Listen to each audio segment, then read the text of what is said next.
This is the third presentation on history, and I think that the quality of attentiveness that we have now needs to have its focus put in such a way that you get the consonance of what's going on in the education at this time. So let me just refresh ourselves of where we are. When we began,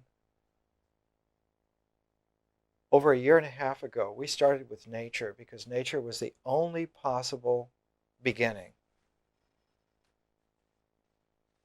And we saw that nature was not objective,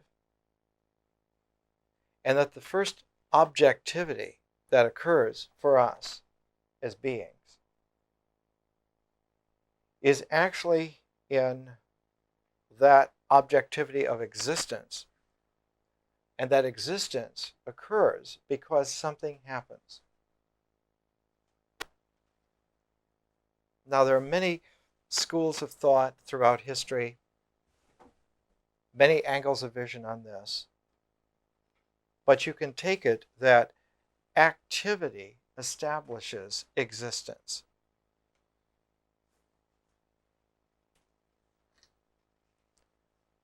Let me give just a very far out, odd example. On the atomic level, subatomic particles are always in motion. They're always in movement. They're always in a vibrating ecology that's proportionate. If subatomic movement were suddenly to stop, to be flash frozen, the space in between particles is so enormous compared to the size of the particles, subatomic particles, that literally matter would become invisible. You would not be able to see anything. Nothing would register. The space between an electron and the proton center of a hydrogen atom, that space is about 10 billion times the size of the electron. There's no way you can pick up one part in 10 billion. It's a mesh that is so fine that it doesn't record. So just take it from there that existence is because movement happens. And the ancient mystical way of understanding the Tao was that when the Tao moves, then you have Te. And because of that movement, you can characterize reality as stillness and movement. And in a way, one can even give a designation, a very simple, positive designation to this. The designation is 0 for stillness, 1 for movement.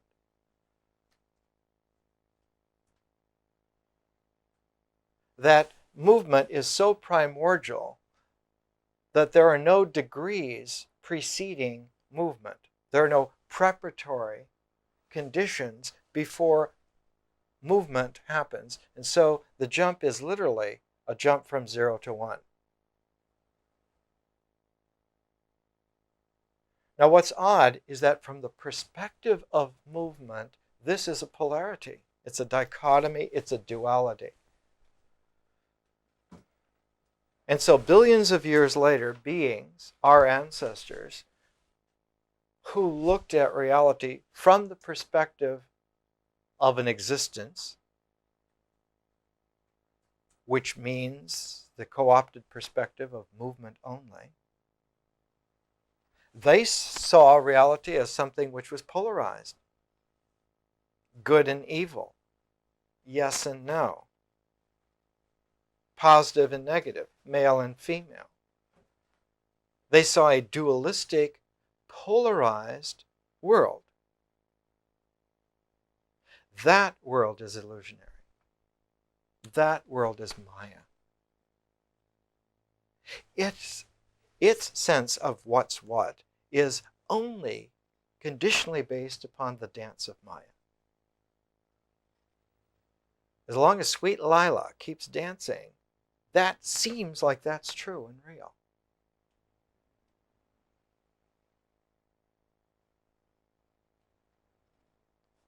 A tradition developed a long, long time ago, longer ago than one would care to even think.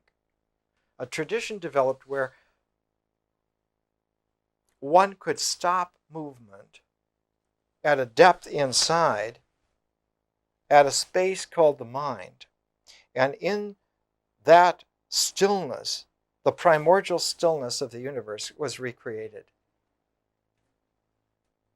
It's just like in atomic energy, at the very center of a nuclear reaction.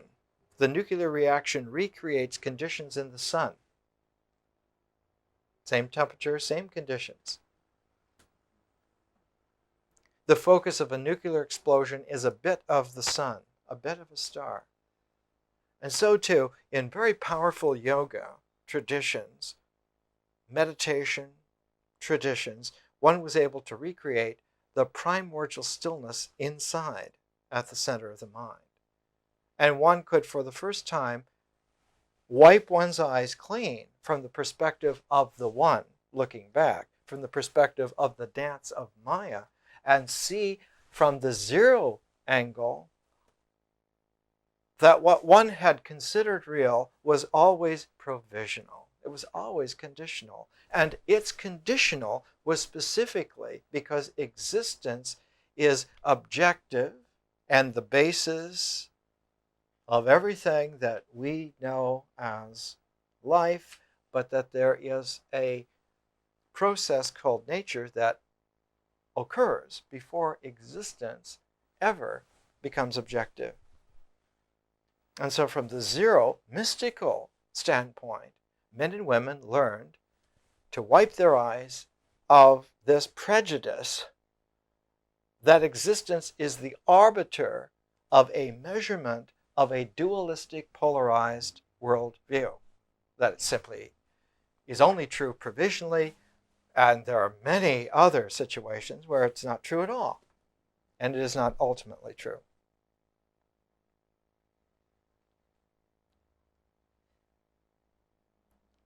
The path from nature to that quiet, meditative zero point within, the path that takes is not a straight line.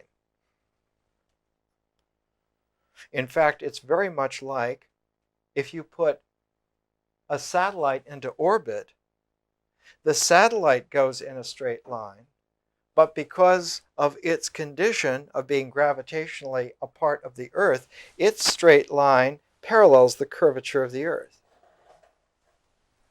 So an orbit of a satellite around the Earth is not a circular orbit at all. It is a straight line trajectory, but constantly curves because of the gravitational affinity of the satellite and the surface of the Earth. And so it's an illusion to say that the satellite goes around the Earth. Actually, the satellite travels in a straight line, but it's just the general existence, the existential conditions of gravity and a curving surface below it that gives the appearance of a circular orbit. So too, the path to self-realization is a direct, straight shot. But because of the limiting conditions of existence and the curvature of experience, the whole path, as one lives it or does it, has the circularity of a satellite orbiting the Earth. And that circularity, that circle path, though it is from the zero perspective completely straight, razor's edge, it is from the perspective of the one, the world in which we're normally dealing with, it's a circle. so that the path curves in proportion to the gravitational attraction that existence has for you, and its following of that gravitational attraction of existence is further conditioned by the curvature of feeling, of emotion, of the way in which language functions. In the reflex arc, if you want to put it into something simplistic. So that when one is going through an education, if you're going on the path to self-realization, it seems that you really make a great circle by the time that you arrive. And yet when you arrive, one can in retrospect see that you didn't make any curves at all. It was as pristinely, precisely accurate a straight shot as would ever exist. Now that curvature that's in the natural ecology, that curvature takes on, in the illusory conditions of the world, it takes on the nature of time. The curving is temporality. And it is related to space purely in a, how should we say, an inverse functional symbiosis. So that time, space together make a dimensional world, which seems quite real, but is actually, I think the best way to describe it is the old-fashioned way of saying that it's a stage. It's a stage. And that the stage is made for us to go through our drama, whatever drama that is. And that the drama is not bogus. It is a realistic function of the conditions that we find, of the purposes we engender, of the intentions that we hold on to, of the responses and hopes and whatever else there is. Totally real. But at the same time, equally as important as the totally real aspect of it, it is also totally illusional. So that one of the indelible, woven-in qualities of the high Dharma path is that when one is working one's way through to that still center zero within, the further you go, the deeper you go, the higher you go, the closer you come to that, the more you need to balance the overwhelming power of penetration through the illusion with an equal amount of compassion. First of all, compassion for yourself. Because long before you get to the wisdom of the still point, you get to hating how stupid you have been. How suckered you have been. You were suckered in from the beginning. And not only that, everyone you know and admired was suckered in. Your parents, your grandparents, the whole thing. And you can't repeat the word shit enough to make up for the incredible embarrassment. And that embarrassment is the last barrier that prevents a lot of people from self-realization. They just can't bring themselves to recognize how embarrassing it is to have been so completely worm-like. So compassion has to rise with it.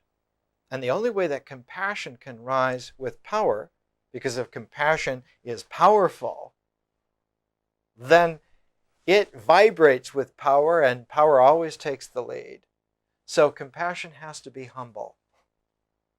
Very purely humble. More humble, the more power that your visioning has to penetrate, the more humble that one lets it go, lets the implications of it go.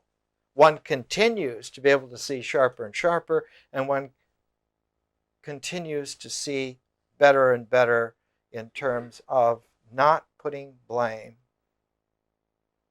not making a judgment about it, not making this kind of value decision about it. It doesn't mean that values are obsolete. It doesn't mean that judgment is non-workable. It doesn't mean that at all. It means that in this specific activity, these always pair together. They need to pair together. So in our education, when we moved from nature to ritual, to the existential doing, we posited for ourselves a string around 2 fingers. The string was in the shape of projects of making masks. A mask of food and a mask of feeling. A mask of something from the outside that goes in, becomes part of us, and a mask is whatever we are inside that comes out. And so those 2 masks of food and feeling, in a way, strings around our finger, right there where existence was posited, so that we would have a tab that we could pull when we got to that portion of self-realization where we had to let it all go. And we saw that the most favorite qualities of existence, our favorite food, our favorite feeling, are actually paired together. They go together. We made it so. One thinks of Patrick Stewart saying, "Make it so." We made it so by bringing those 2 masks together in a ceremony, so that the whole ritual quarter of our education, the whole first half year, ended with a ceremony of bringing those 2 masks into juxtaposition. And we said that that microclimate in between those 2 masks, the back of the 2 masks, that little membrane thin spot in between those 2 masks, was the first locus on what would be a whole membrane. The shape of that membrane would be determined a year later when we came to recognize that that was the real shape of our personality. That this was the first spot on the shape of our personality. And like all membranes, it was osmotic in that processes from one or the other could exchange. And we saw that one of the qualities, one of the primordial qualities of ritual existence is reciprocity. And reciprocity is equally as powerful as the structural principle of pairing. And that instead of there being a dualistic universe that has a polarity, the polarity can undergo a transformation into complementarity, and the duality can be focused into a singularity. That the duality is a focus of having one's eyes crossed.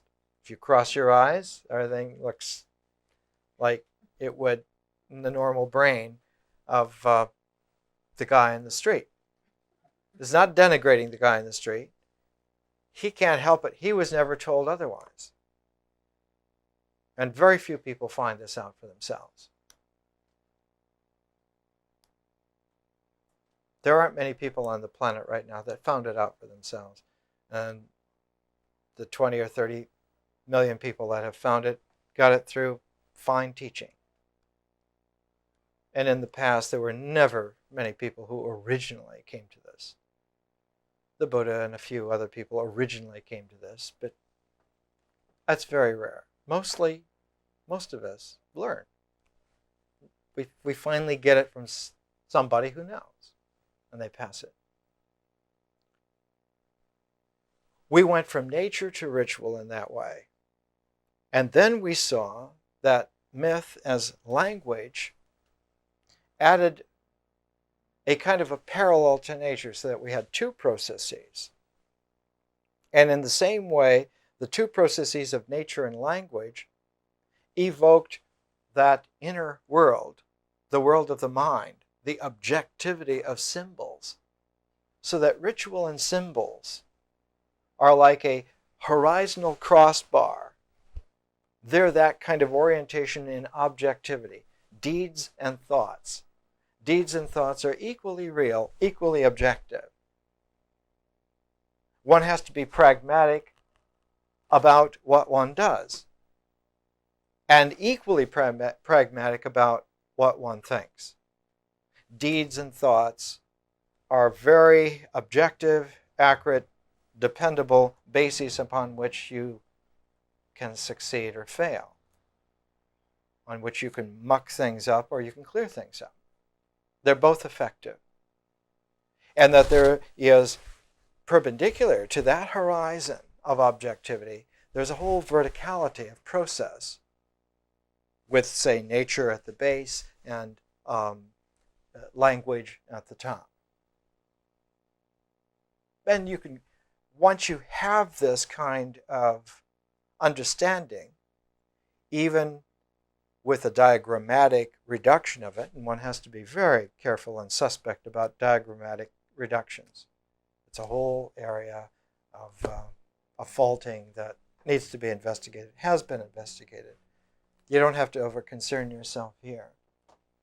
But one can say that literally nature rises through the horizon of words and deeds into the clarity of language, or that deeds pass through the veil of nature and language into the clarity of the mind. And that when these processes happen, when this reciprocity happens, a wholeness is engendered. And that this wholeness, we saw at the end of our first year, characterizes the full extent of what the ecology of nature is capable of. Everything that occurs in the natural cycle of events has, at least in outline, at least in some cursory fashion, been seen and ready for exploration. But that dynamic zero, that stillness within, that self-realization, the soul, the center of the spirit, is not by any means only still, only zero. It also, in some mysterious way, is always ready to exchange itself for movement, to exchange its zero for a oneness. And so that coming to that 0 point stillness within is not like a period, but it's like a spring that after a while, all of its own nature sends out a whole different kind of reverberation. A reverberation which we would call, and in the past it has been called, something supernatural. We today call it consciousness. Now notice that consciousness is radically different from simply language, or from even less simply symbols or mind. That consciousness is radically different from mind. One can have a fully realized mind and not technically have consciousness. Now that's a very unique, odd, rare occurrence, like absolute zero someplace in the universe. Nevertheless, it can be attained, it can be explored, it can be dealt with, and it's very exotic. Mind, before consciousness ever sends out one single vibration. But the general nature of it is that once consciousness begins, once that commences a whole second cycle which follows the template of the cycle which nature went through to achieve its realization. Only it happens in a reciprocity way.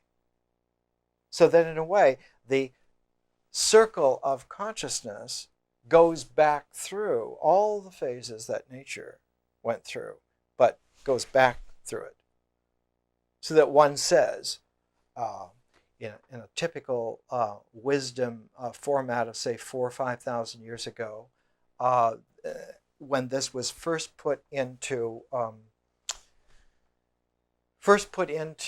high symbolic dance form, the principle was that the beginning of the dance movement was always clockwise, and the second part of the movement was always counterclockwise. And that in the choreography of those two movements, the clockwise movement and then the counterclockwise movement, the movement of nature, the movement of consciousness, that an alignment was made of the starting point, of the middle point, and of the return point, the end point. And that because one didn't want to put anything there at those three junctures, they were left open. And one did this, say, the original teacher for this movement was actually from an area in the world known as today, and in antiquity was known as Thrace. And the teacher was Orpheus. And the whole Orphic mystery religion was based on this kind of movement, that the very first step was not the beginning. The very first step was one step removed from the beginning. And so one step over, you began, and when you came around, you did not close the circle, because your clockwise motion did not quite come to where you took the first step. There was this space of a step not taken. There was a space of a stillness not stepped. And so you didn't close that movement, but you pivoted exactly at the true beginning, but before you closed the circle. And that pivot was extremely important. And later on, the Greek word that Plato used to express the idea of that was metanoia. Above the mind. Meta. Beyond the mind. Why? Because that pivot was sensitive to a stillness that was not enunciated or enumerated by existence. There was no way to know that it was there, except by a kind of super extension of sensitivity beyond the mind, metanoia. And that supersensitivity was the origins, the Orphic origins of magic consciousness. That one knew where it was, not by any existence, not by any language telling you where it was, not by any symbols that thought where it was, not by the mind that had some orientation, but by consciousness in a visionary, magical capacity of knowing mysteriously on a deep, innate way, deeper than nature, more innate than nature, of knowing not to close that circle. And so the old spiritual understanding was those who closed the circle did not have that special sensitivity. Those who closed the circle then became regressive pseudo-magicians. These are the guys making money mail order for thousands of years. Excuse me. Sorry. They're on the programs. They've got the followers. They've got the bucks. They've got the names. Hey, hey, hey.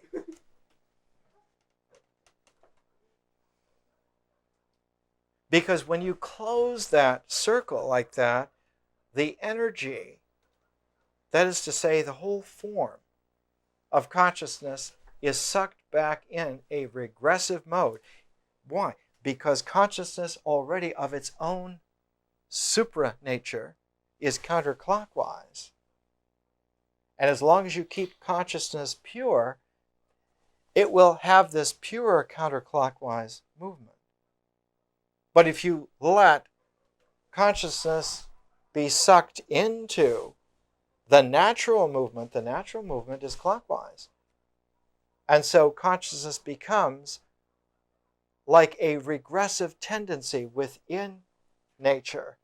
And as it regresses, it fights its way back through, not as a wholesome exchanging energy, but as a repressing identity known as the ego. And what the ego specializes in is rearranging nature according to its conditional needs. I need it this way. You can do it my way or get out of my way. So the ego always has that quality, always has that nature.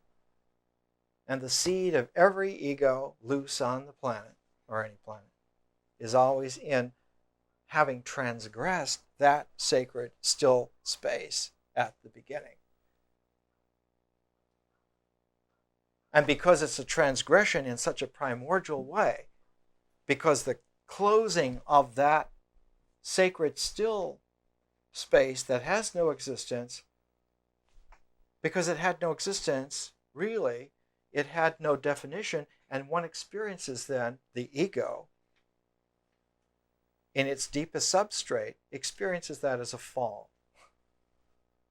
As a fall. Not as a fall in that it happened then, but as a fall that constantly looms and threatens. And that's why egos never go back and they never repent. They never give up their regressions. Are you kidding? You want me to go back to that trauma? No. You'll go before I do. It's that kind of a thing.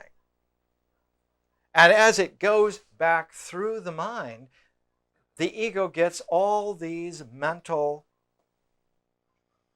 how would you say, henchmen. So by the time it gets back into the place of language, of myth, being able to talk, it's got all these rationalizations and justifications built in. As soon as the ego can put its hands on its hips and in its snide way say, no, we're going to do it my way, it already has all kinds of capacities, already has co-opted the mind. And by the time it gets back to the ritual level, where it's starting to arrange cultures and societies to fit its stuff, by the time you have a Nazi Germany, where it comes to the ritual level, it's already got half of the whole ecology of nature regressed, and it's penetrating through. And by that time, you have to be completely blind and a fool not to see that this is a danger. These guys are bad guys. We don't need a definition precisely of who's a bad guy. This is not for us. So the Orphic mystery movement was the space of a stillness. Some of the high visionary mystery religions of the world, you'll find this phrase. There was a stillness in heaven for the space of an hour or half an hour or something like that. It's in the book of Revelation. It is a sacred space that is there before existence ever happens. And one's counter-clockwise movement goes back through the clockwise movement that came, not full circle, but left something open, about the space of the open fingers on a circle. The victory space. So one comes around clockwise, pivots, and comes back through and stops exactly where you began your first step, which is exactly the space of the stillness from the beginning. So that when those three spaces align themselves, the beginning, the middle, and the end, when the beginning is a space, the middle is a space, and the end is a space, you have it's called sometimes a soul core. You have a core all the way through the entire mythology. And its symbol, many places in the world, in ancient China, the symbol of it was a piece of jade that had a square hole in the center. It's called a bee.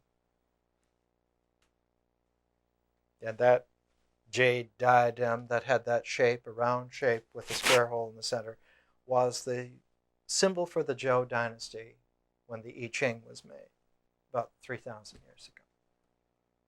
And there are many other ways in which it's expressed in world civilization. Many other ways.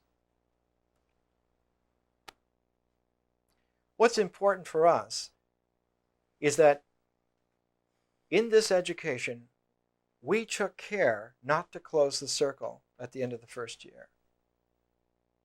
And the most telling thing that a wisdom teacher can do at that time is to make sure that they're gone from that tendency to close that space, that they're just not available, they're not there. So that there's no way that that carries through. So at the beginning of the second year, the beginning of vision,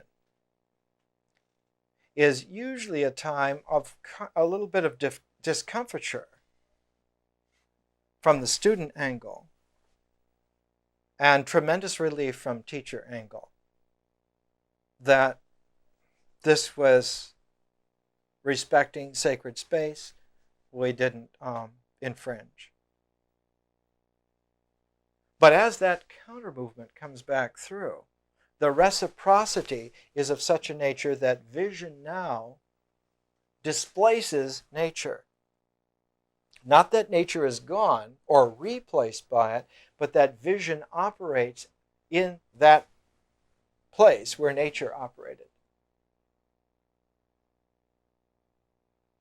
And as vision gains its currency, nature operates, I guess we can use the term subconsciously. So as vision becomes conscious, nature becomes subconscious. It's there, but it doesn't record. Where does nature go? Nature goes back to the zero mode, and vision takes over in that one mode, that mode of the one. And as one comes back through, the next section, art, I say section, just making a reference to our education program, art displaces then the function of ritual. One learns not to have a ritual comportment to life so much as an artistic, personal comportment to life. Not that one becomes an aesthete in place of a drummer. It's not that at all.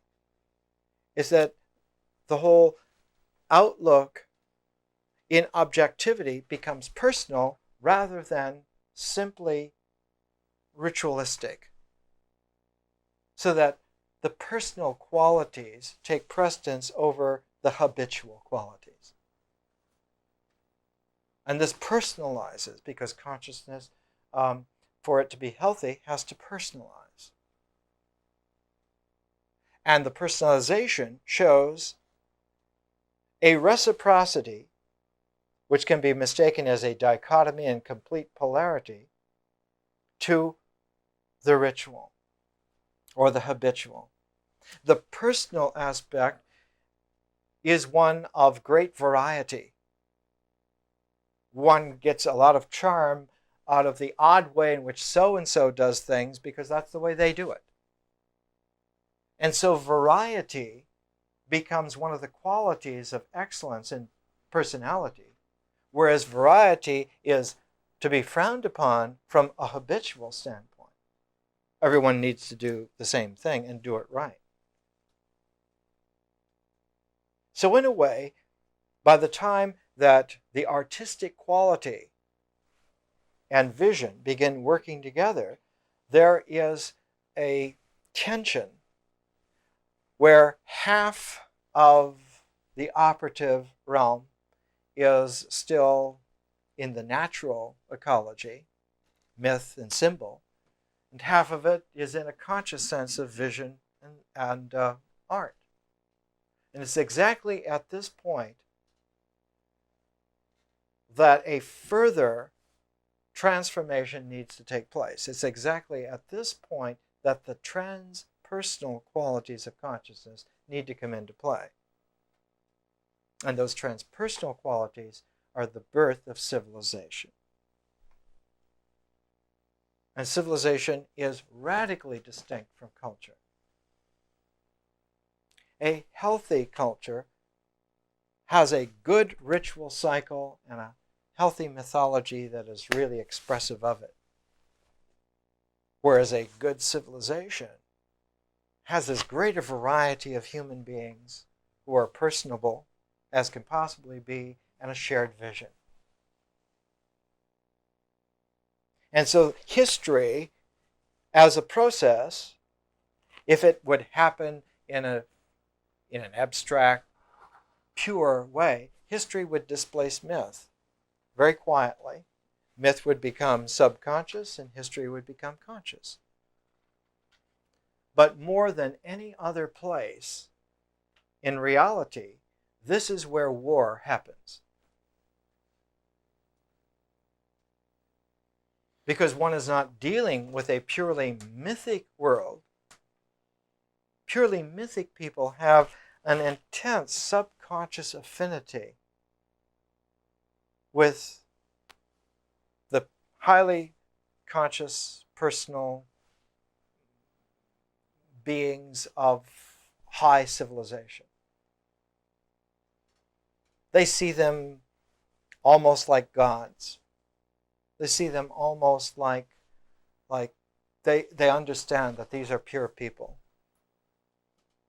You can understand the affinity between so-called naive tribes people and very sophisticated yogis.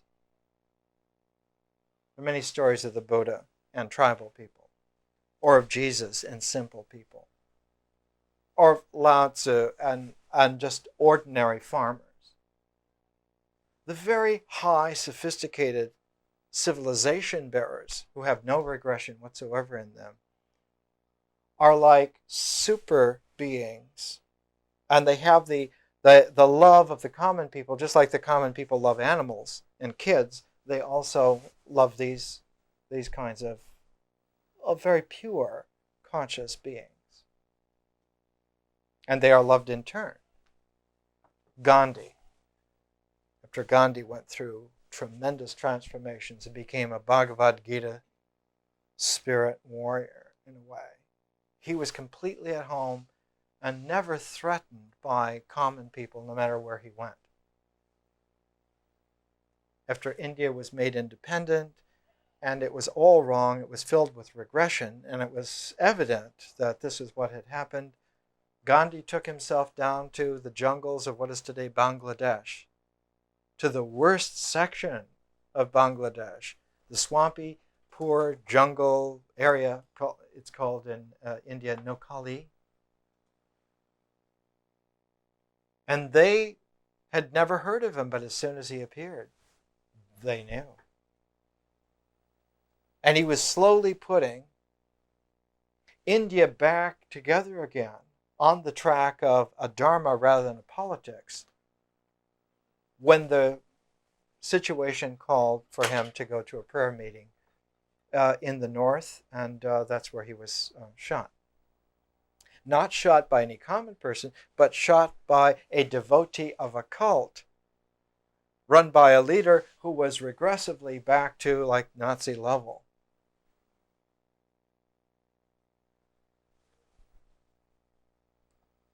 So history and myth are an area of warring, constantly warring. So that the archetypal nature of civilization is that it always is born out of this kind of a tension, the process of tension where some great war is threatening. And if the great war is lived through, the civilization has a chance then to come out of the pilot light stage and flame into existence. This is true whether it's Thucydides writing about the Great War of Classical Greece, or Vyasa writing about the Mahabharata, the Great War of ancient India of 5,000 years ago, or whether it's the Great War of the 20th century that has lasted from 1914 to 1995. Already 71 years of a single war in 3 major lunging phases, and still there, still there. We saw in Thucydides, in reading Thucydides, how many people of his time thought that after 10 years of war, that it had ended with the Peace of Nicaea, and that for 8 years there was peace, and then it broke out again. And Thucydides was the only person of the time to understand that this was the same war. It was still going on. And that it was an archetypal war so insidious that it co-opts a period of peace within it because of the regressive mask-like nature. And that for human beings, for men and women, to really win the good life together as well as the purity of their spirits, they need to not lose track that that's the enemy, a very formidable enemy.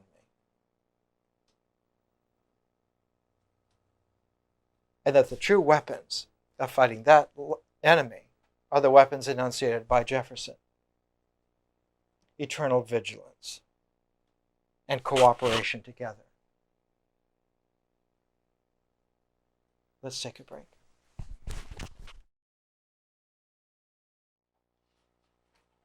So we come to an interesting juncture. The juncture is that civilization is always challenged by a war, and that this is on an archetypal level. It's always there.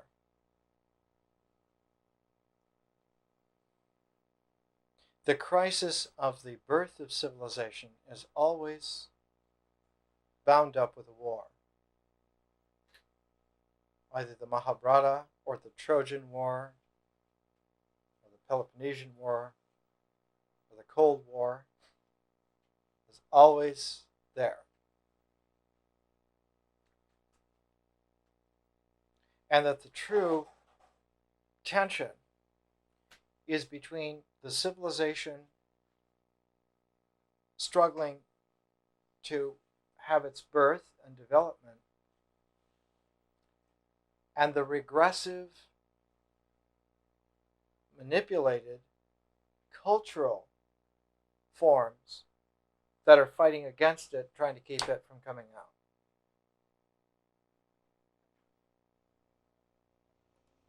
Natural cultures do not fight civilization, because the whole essence of civilizations is to respect the variety of people and the differences, and to honor the various cultures.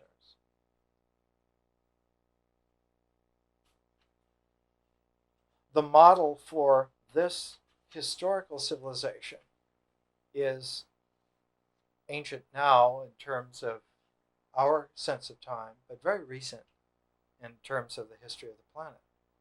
On this planet, the very first civilization like this, the very first civilization, was founded in Egypt about 5,000 years ago.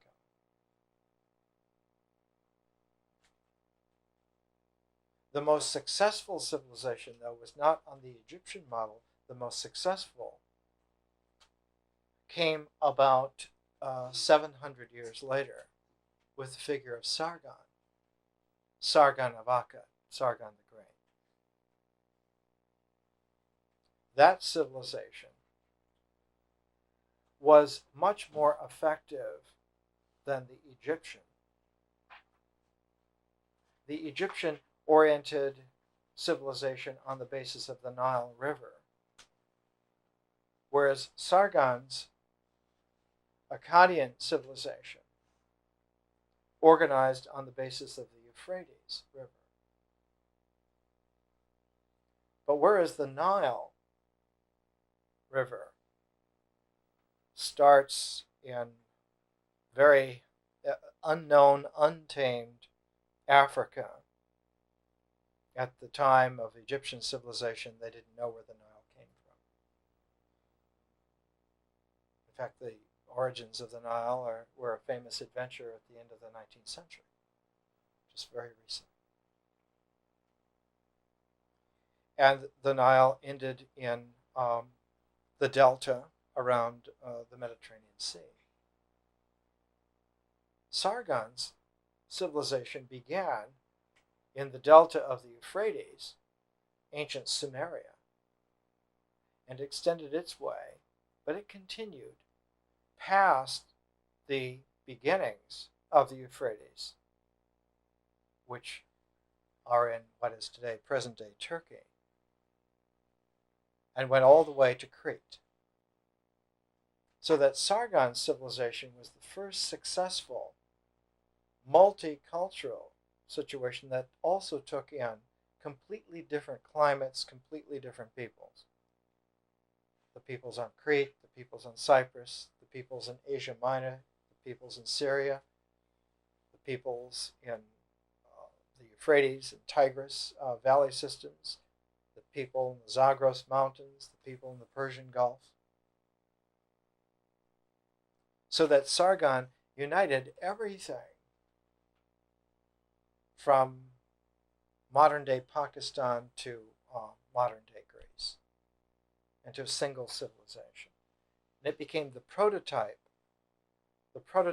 of the multi-climate, multi-geographical civilizations, the successful ones.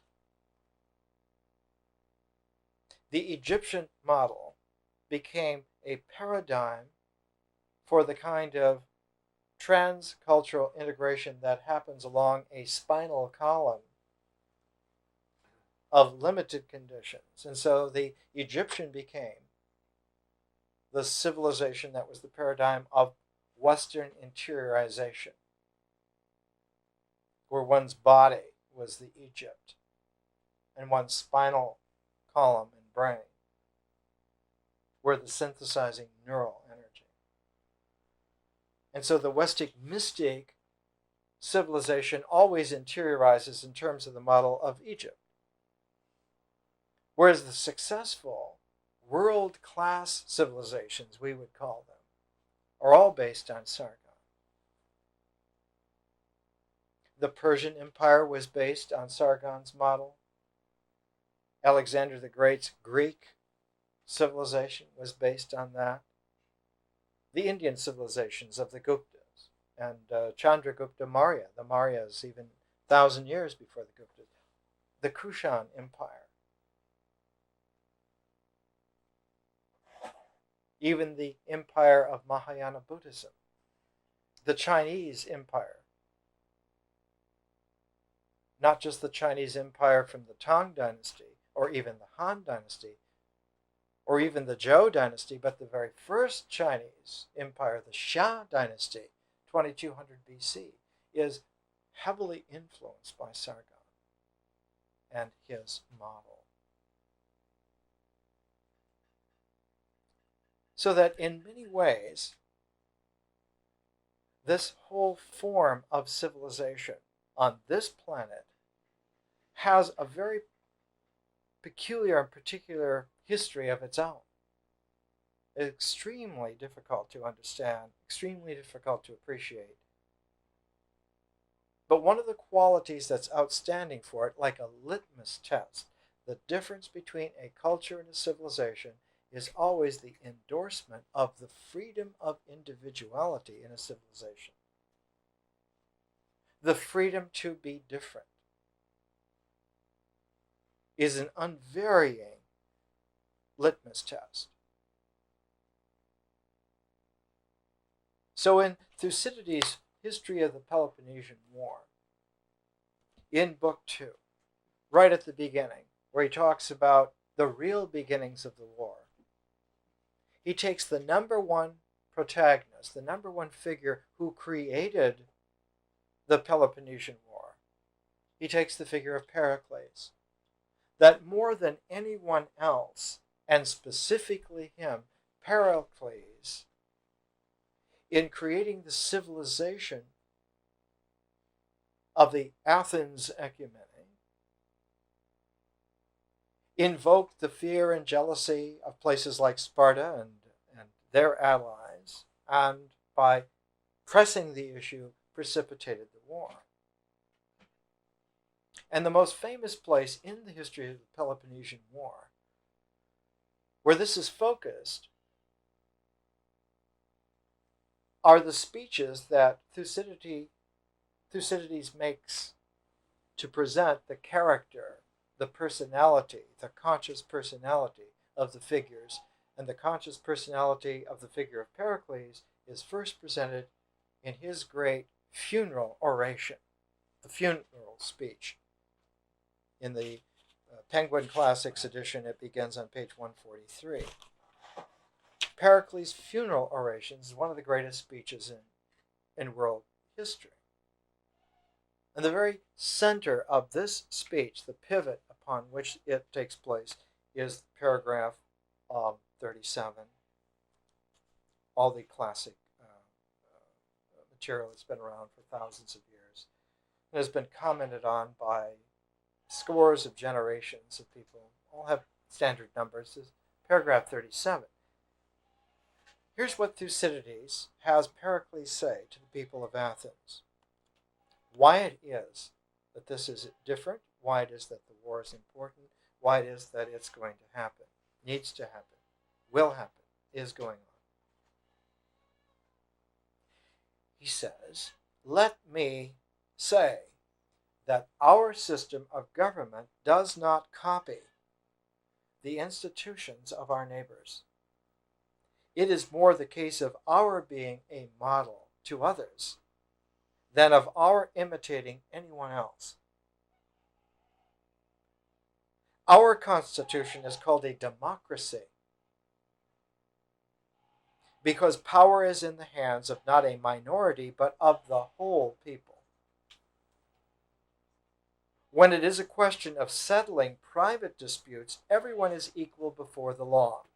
When it is a question of putting one's person before another in positions of public responsibility, what counts is not membership of a particular class, but the actual ability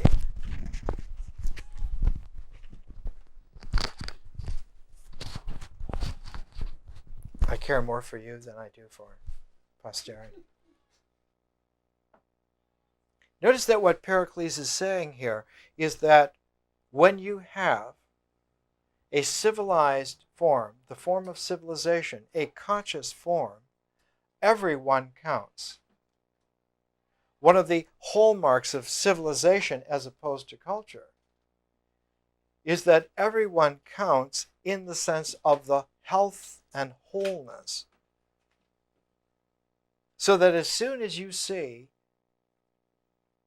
a fraction of the population, in this case of a democracy, the civilization of democracy, as soon as you see even one person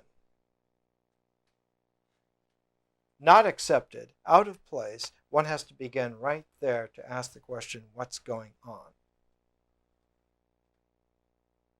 And that the decay of civilization is indexed by the number and amount of people who are co-opted out of the process, who are left out. So that one can visually see the ruin of a civilization in the number of derelicts, the number of homeless, of jobless, of not having any family ties or relations, of not having personal freedoms, of not having individuality. And a doctor of civilization sees these as sores. This is the plague. This is unacceptable. Unacceptable in a yogic sense that even one person in that kind of condition is a cause for immediate action. So Pericles is saying to the people of Athens, in the words of Thucydides, the pivot of the whole Peloponnesian War, the pivot of the way in which an archetypal war happened then and will always happen in the future. No matter what phase of what civilization, they will always come to this juncture. These words, or words very similar to them, will always have bearing and meaning, because this is permanent principle needing resolution for there to be any continuance to history. Notice that history will not continue. History will not even happen unless the civilization is healthy. What happens if it's not healthy is that immediately egoistic, regressive kibitzing begins to take effect, and one finds a regressive redundancy of backup. It's almost the same as in a body where there is an impairment in a meridian and the energy backs up. Then eventually it leads to paralysis and death. So Pericles is saying no one, so long as he has it in him to be of service to the state, is kept in political obscurity because of poverty or because of class. And just as our political life is free and open, so our day-to-day life in our relations with each other. We do not get into a state with our next-door neighbor if he enjoys himself in his own way, nor do we give him the kind of black looks which, though they do no real harm, still do hurt people's feelings. We are free and tolerant in our private lives, and in public affairs keep to the law. This is because they demand our deep respect.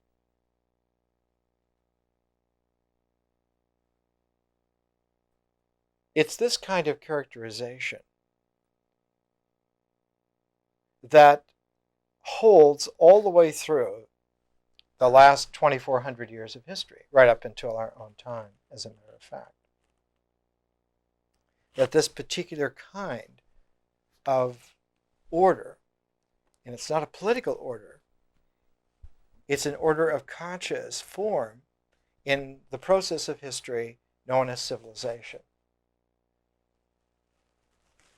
Now, it's somewhat difficult to understand when one is just reading something like Thucydides. And so we always pair with Thucydides in this education Franklin's autobiography. Because with Benjamin Franklin, you have something clearer, much clearer than Pericles. In fact, the only figure that is probably equal to Benjamin Franklin in clarity about these issues would be Socrates. Now, the Peloponnesian War finally ground to its end in 404 BC, and by 400 BC, Thucydides was dead. And about the same year that Thucydides died, Plato began to write his dialogues. And Plato was a doctor of civilization. Socrates was his teacher. And Socrates had been put to death by the state because Socrates represented civilization. And at the end of the Peloponnesian War, Athens, the city of Athens, the city-state of Athens, was no longer a civilization, but was a tyrannical culture in pell-mell regression. And its first act of egotistically protecting itself from somebody who could jeopardize the people in power of this little cultural kingdom now in full regression was Socrates. And he was killed. He was put to death. 2 charges. He was teaching young men to not believe in the gods of the state. They're going to grow up not respecting the state religion. And 2, he was teaching them new ways to think. They're going to turn out to be critical, and they're going to be critical of everything that we stand for. And Socrates said, "You're right."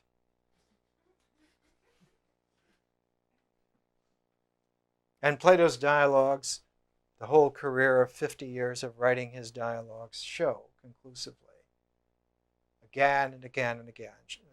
Shakespeare's plays number about the same as Plato's dialogues and have a similar kind of purpose and quality. Both doctors of civilization. Both looking at the personality as the key to the way in which civilized history happens or doesn't happen. The difference is that Plato takes a single protagonist, his Toshiro Mifune, frog like Socrates. He would have enjoyed that. Or Shakespeare saying, in effect, that all the world's a stage, and he takes hundreds, if not thousands, of characters. Each one, some more than other, but each Shakespearean character has an individuality.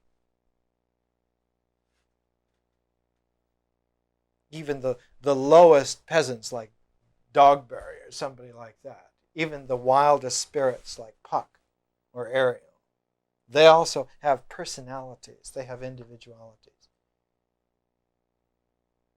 Even some sluggish bum like Caliban is still a person.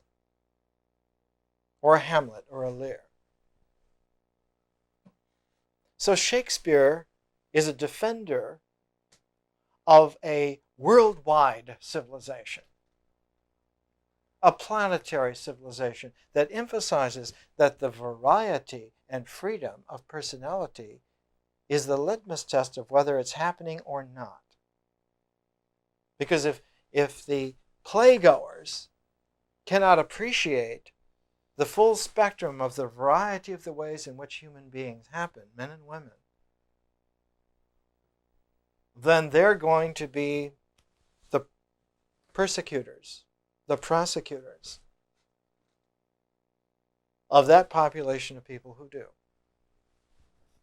And it gives you a chance right now at this play to see where you stand on these issues.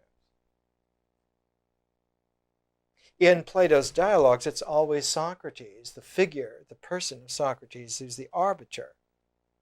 And as you read through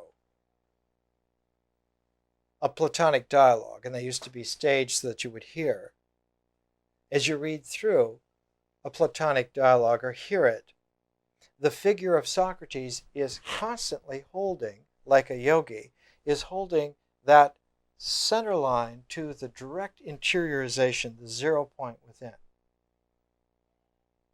And it doesn't matter what issue you begin with, all issues lead to the same 0 point, the same stillness. Plato calls that inner point, when one reaches it, aletheia. It translates as truth, but it doesn't mean like a truth or the truth, but truth. And Plato shows that the reciprocity of pairs is an eternal process that characterizes the movement of this interior arc.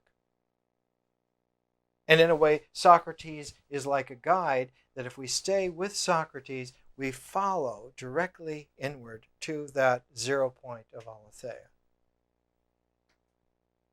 But at the same time, we learn the dialectical this and that of what would be polarities, of what would be dualistic pro and con, positive and minus, how they weave together, braid together, and eventually, if they stay together, if they stay in tandem, if you keep pros and cons in tandem, and you keep them in motion, they will all of themselves come to some point where they merge.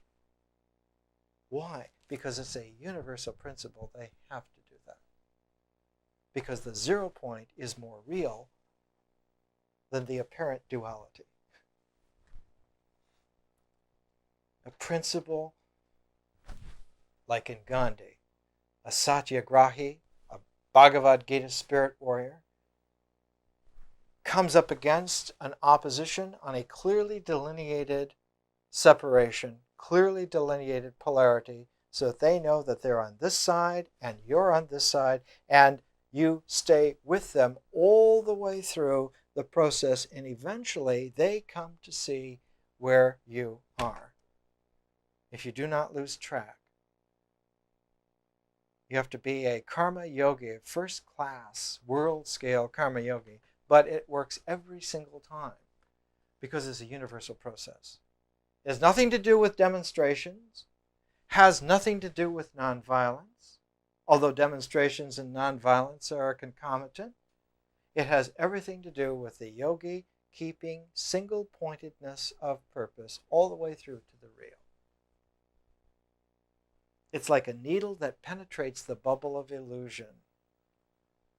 And it always does so. And as long as someone keeps that track and doesn't lose it, eventually the movement of a process, whether it's nature or language or vision or history, reaches that penetration, that point. No way it cannot. So that even if the whole universe were completely caught up in a catatonic, psychotic illusion, one being could bring it back into health, save it out of that morass. So the power of truth is, what can you compare it to? Nothing. This is a quality which is there in Thucydides, but he comes too early to really pull all of this out. Whereas Benjamin Franklin comes several thousand years later, and the personality of Benjamin Franklin is extremely conscious. Now, when we come to Franklin's autobiography, and I thought I would show you a couple of illustrations of Franklin. In classical Greece, there was a figure named Diogenes, who's presented here as the brown-robed figure. He was famous in antiquity for these aphorisms showing the idiocy of man. And Diogenes was searching constantly to find a true man. And here, just about the time, just before the French Revolution, 1780, one of the French pamphleteers illustrates Diogenes showing this portrait of Benjamin Franklin. At last, after thousands of years, here is a real conscious man.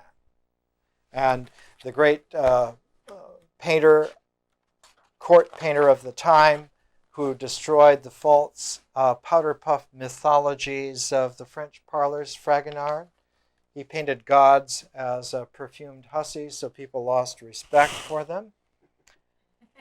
There are all ways to handle wisdom.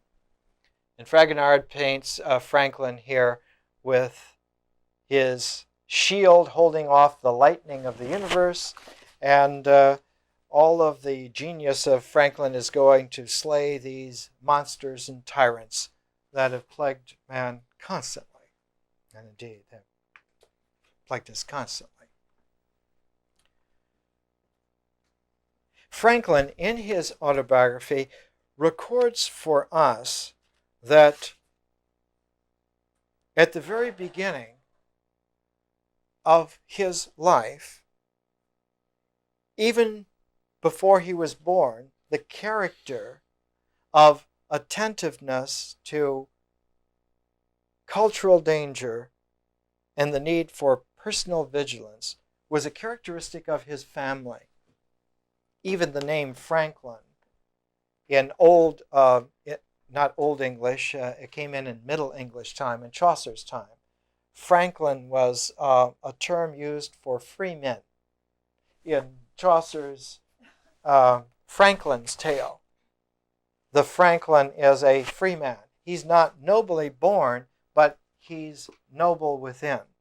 He's worthwhile because of his personal qualities, not because of his class, status. And so Franklins were free men. They were self-made people.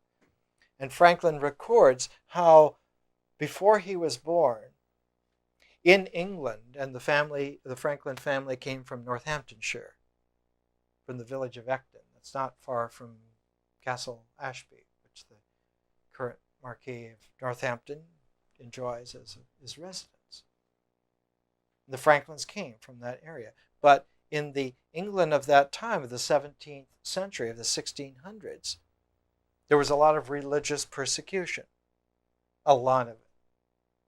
You were killed if you didn't believe in the right set of doctrines.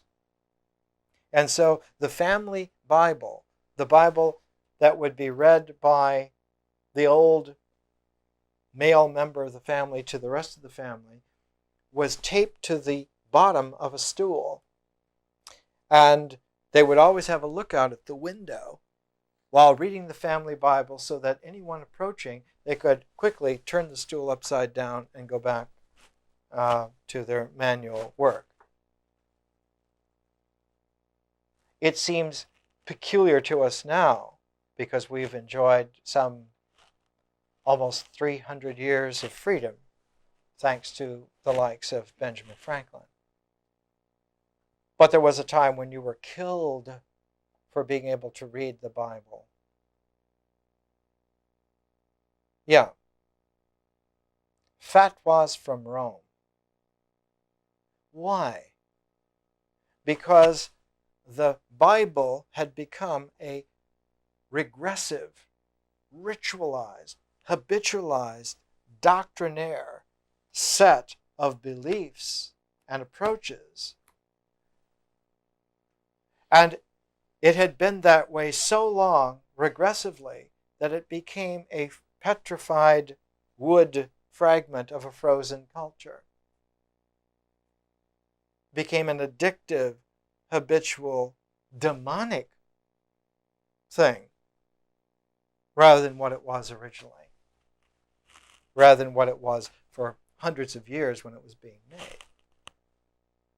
And that this was not simply the Christians that had frozen it, the Jews had also frozen. The Masoretic text of what is known as the Old Testament, the Masoretic text of the Torah and the prophets, was frozen in 90 AD, 90 of the Common Era.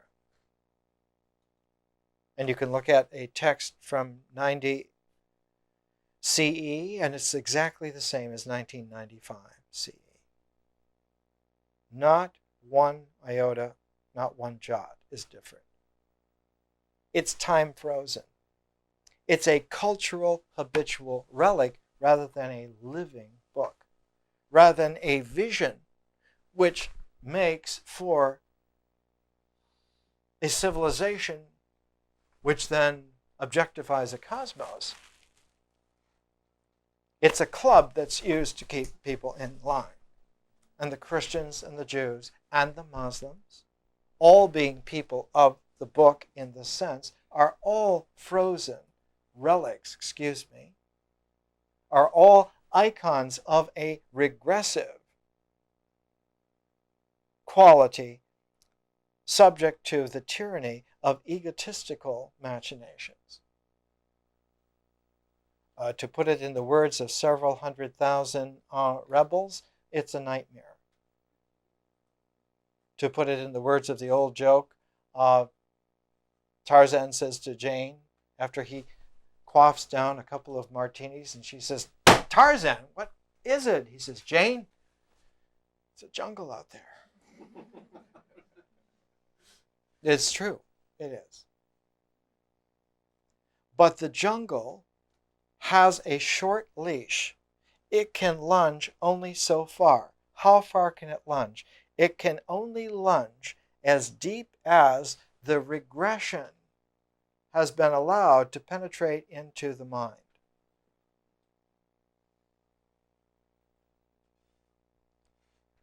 No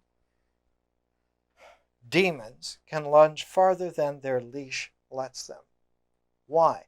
Because if they lunge all the way in, they disappear. And the first thing that a Bhagavad Gita spirit warrior learns is to invite them in. To present a spiritual openness to the world, you can walk free. Not a raindrop will fall on you. Because their only way of dealing with you is non-acknowledgement, avoidance. As long as you're not acknowledged, you can't do much, right? We just won't say anything. And so really profound opposition, the kind of opposition that solves, cures the situation, is not acknowledged. Whereas the halfway, the half-assed so-called solutions that can be easily co-opted into the situation, they're promoted. Well, these are the important people. These are the famous guys. These are the leaders. Who's promoting them? Who's signing those checks? Who's beating that drum? But Franklin shows that even before someone is born into that situation, already the conditions of the family, the conditions of the personal situation are already made for that bullseye to occur. And Franklin says that very early on, when he was about, well, even before he was an adolescent, he was still a little boy, somebody began writing,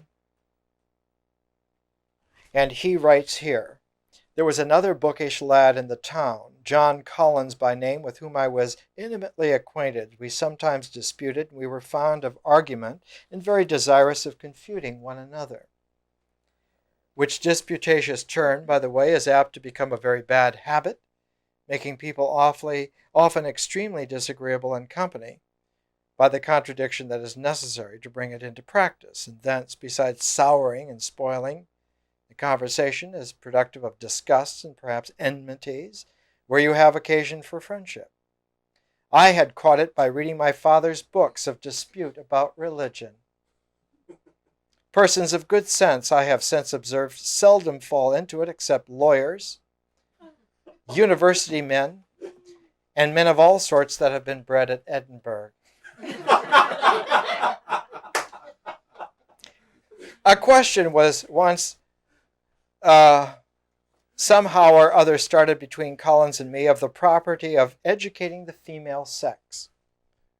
Collins took the angle that women should not be educated, and Franklin said he took the angle that women should be educated, for nothing else, for argument's sake. And so they wrote down their standpoints, and of course, John Collins was much more fluent in his language and just simply bowled Franklin over. And Franklin's father found the little boy's writings on this. And the father happened to find my papers and read them, and without entering into the discussion, he took occasion to talk to me about the manner of my writing. Observed that though I had the advantage of my antagonist in correct spelling and pointing, which I owed to the printing house, how I fell far short in elegance of expression, in method, in perspicuity of which he convinced me by several instances, I saw the justice of his remarks, and thence grew more attentive to the manner of writing, that is, the way in which language is used, the structure, and determined to find improvement. So he looked for a model, and what does he find as a model? I came at this time across an odd volume of The Spectator, Addison Steele's great newspaper from London. I had never before seen any issues of The Spectator, and this was a bound set of a number of The Spectators. And so Franklin, the little boy, started to school himself by starting to analyze the arguments in The Spectator, the arguments in the style of writing, whatever they were writing about, how did they say it? And then he would practice writing the other side of that with equal attention to the style. And by the time Benjamin Franklin was 13, he could write better than anybody in Boston. And because the family was associated with newspapers, the young, very young teenage Franklin started to write a series of letters anonymously. They were called the do-good letters. And they become such popular reading in Boston of the day that people bought the family newspaper just to get these do-good letters, and no one knew it was written by a 13-year-old boy. So by the time Franklin was old man of 16, he realized that he could do a lot, but that under the conditions of family and Boston, etc., that he was constrained. And so Franklin became the first really conscious runaway in what has become the United States. He figured out a way to get out of his indenture to the older brother's printing office where the newspaper was made, out of his family obligations, out of the Boston scene. And he literally went on the road south, heading first towards New York and then finally ending up in Philadelphia. He was like the Jack Kerouac of his day. He just simply went on the road. He didn't have money or position. He had nothing. He went like a pioneer adventurer into the wilderness of colonial America. And through a series of misadventures in which he suffered all kinds of things, fever and everything, he got to Philadelphia with enough money to buy 2 loaves of bread, 2 buns, large buns, which he tucked under both arms. And without anything else, other than just these 2 pieces of bread, he started to go off into Philadelphia. And as soon as he took the first step, this is the way the mystery works, he saw a starving woman with a child. And what is he going to do? So he gave half of his worldly goods to her and started to nibble the other half before he found someone else. And the very first person that he saw looking at him was a young woman who became his wife, Deborah Reed. That's how magical it is. That's how exact it is. It's absolutely truthful that when you step into the mystery of nature with a pure consciousness of purpose, nature responds to you. She doesn't put on the lipstick, but she sees who it is and marks it in her heart. This person. And that's how Franklin began his autobiography. I think it would be good for you if you could find a copy of it. And one of the things that he doesn't make much out of here, but is worth taking a look at, he ended up in London at age 19 for a little sojourn for a year or so in London. And as soon as he got there and got to reading the big time stuff in London, he wrote a little pamphlet, which is reprinted in the Yale University edition of Benjamin Franklin's works, Volume 1. And it was published in London when Franklin was still just barely 19 years old. He wrote it when he was about 18, 19. And it's called A Dissertation on Liberty and Necessity. A dissertation on liberty and necessity, pleasure and pain. Notice the pairs of pairs. Liberty and necessity. The whole aspect of nature making us integrate according to the laws and principles of existence and of mind and everything is because something that logically came to be called necessity. Why is it this way? It's necessary. Why do atoms have to have subatomic particles constantly in motion? Because it's necessary. Why do those motions have to be harmonically in vibratory order? Because it's necessary. Why do atoms, when they make molecules, come together only in certain combinations, only in certain ways? Because it's necessary. Why do living life forms gain consciousness? Why do they self-realize eventually? It's necessary. But the complement to that is that liberty also is as real as necessity. As real as necessity is, as practical, as blunt, as forefront, as basic as necessity is, liberty for conscious personal beings is equally as powerful. And so pleasure and pain, another pair, usually held as a dichotomy. Usually the dichotomy is ascribed to Freud. But the pleasure-pain principle, very ancient in human life. Freud's model of pleasure and pain is Sophocles. That's why it's called the Oedipus complex or the Electra complex, because the archetype is there in Sophocles. And just as Freud's archetype is in Sophocles, Franklin's archetype is there in Thucydides. He came to understand that as long as the person becomes consciously real, then history can happen. And to the extent that history happens, to that very extent, myth does not happen. And a kind of habitual tribalness does not obtain. Instead, what obtains is a civilization of freedom and variety. And in a very real way, Franklin is the beginning point of what has become the United States. Not Benjamin Franklin as an example, but Franklin in his existential self. Because the essence of Thucydides became wrapped up in, because Thucydides was amplified by Plato, and the figures of personality were integrated from Thucydides into Socrates. And the whole point that Plato makes is that Socrates is an examined life.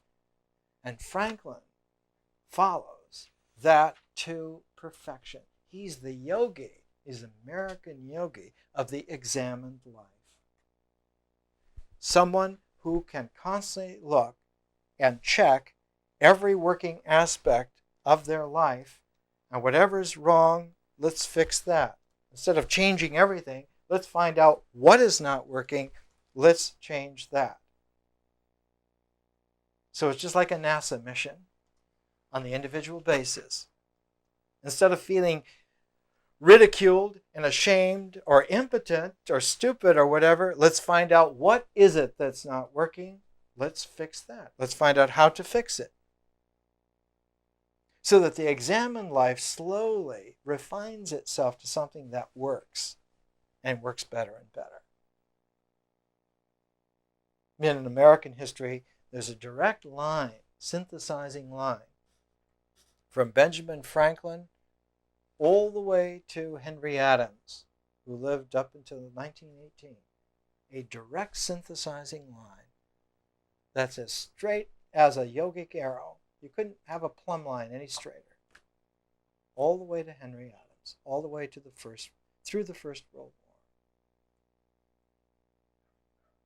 Henry Adams' grandfather was John Quincy Adams, who was the 6th president of the United States, and his great-grandfather was John Adams, who was the 2nd president of the United States. And his father, Charles Francis Adams, was the ambassador to England during the Civil War under Lincoln. So Henry Adams, and what did Henry Adams do? He wrote a history of the United States in the times of Jefferson and Madison in 9 huge volumes. Because by the time of the First World War, it was apparent that many people, if not almost everybody, no longer understood where they were, what this was. The United States was so misunderstood by that time already that somebody who happened, because of family personal history and because of individual development, understood exactly where people were and wrote a history to recover that. And Adams' great history of the United States, in the times of Jefferson and Madison, is like the Peloponnesian War, one of the world's greatest histories, and draws again the very conscious point that unless there are a population of people who live these consciously engendered vision values in their persons, then regression is going to set in. It's like the desert lands that will always encroach on the farmlands unless one keeps the land healthy, keeps the irrigation up, keeps the sand from coming in, and slowly extends it. So that there's a very peculiar quality to consciousness. It's a journey once begun, you cannot relent. Which is exactly the point that egos make to those young people who have the natural feel for the adventure of consciousness. They tell them, you better watch out about this. It's full of perils and it's endless. That's what the ego says. You're never going to make it. So when you finish overcoming all of the obstacles, they leave you with this whispered message in your pink shell ear so that eventually you will give up. You're never going to make it. It's impossible. No one can do this. That's the motto of hell. It's engraved on every little flagstone in hell. You can never do this. During the American Civil War, there was a writer named Stephen Crane who wrote The Red Badge of Courage about the Civil War. He wrote a little poem. It went like this. I saw a man pursuing the horizon. Round and round he sped. I was disturbed at this and accosted the man. You can never. You lie, he cried, and ran on. More next week.